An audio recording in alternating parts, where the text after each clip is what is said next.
Qollarımı devran qırdı zülümlə, əcdahalar tutan vaxtım var idi.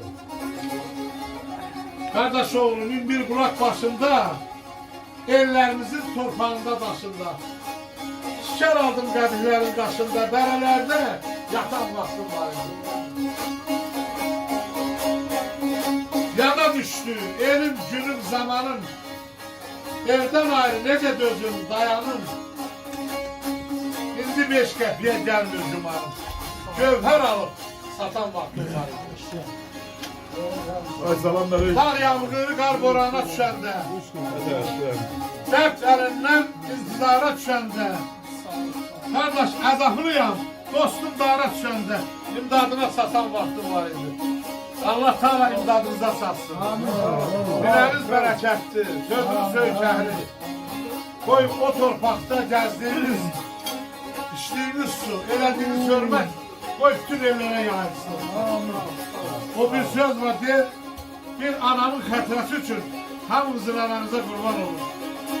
Bir vəlinin xətrəsi üçün qardaş olur, elə Qaraçöl mahallının hamısına qurban olur. Götürüb əlimə elini sazımı, ata nəğməsini çağıraram, ata. Söykəyib başını sənin sözünə.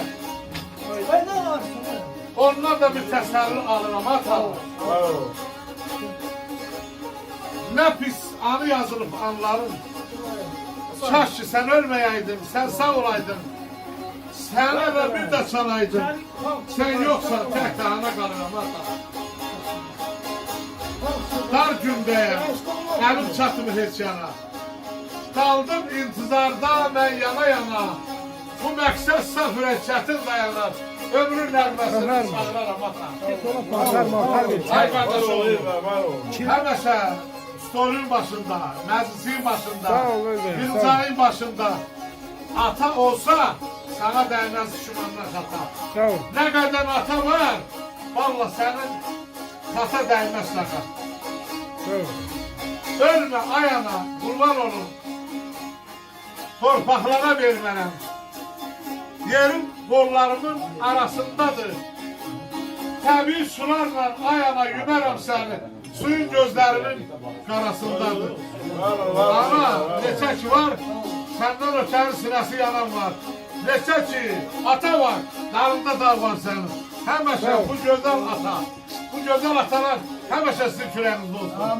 Buranın simasında, buranın gözəlində, Qaraçöl mahalının yaxşı insanların sağlığı olsun. Yenə də bizim kimlərə biz arxa durur.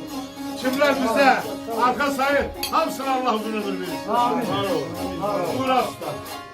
Var olun, canınız sağ olsun qardaşlar. Bugünkü məclisin əsas səbəbkarı bax bu Vəli dayımın, bu gözəl insandan Elbəy, qardaşın Elbəy Yezinəmin dostluğudur.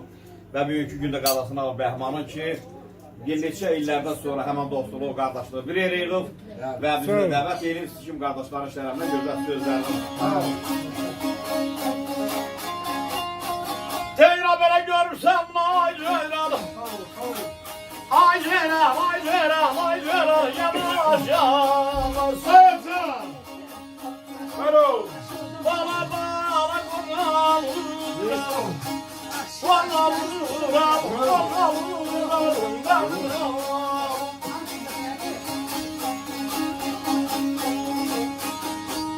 Ay götürür arızas. Tala tala. Bana vuram, bana vuram, bana vuram. Allah canınıza sağlık versin. O günler olsunlar, siz de qocalasınız. İller keçsə də dostumu, qardaşlığı yada salıb, o belə surfalarda bir-birini dəvət edəsiniz. Görürsən, yavaş.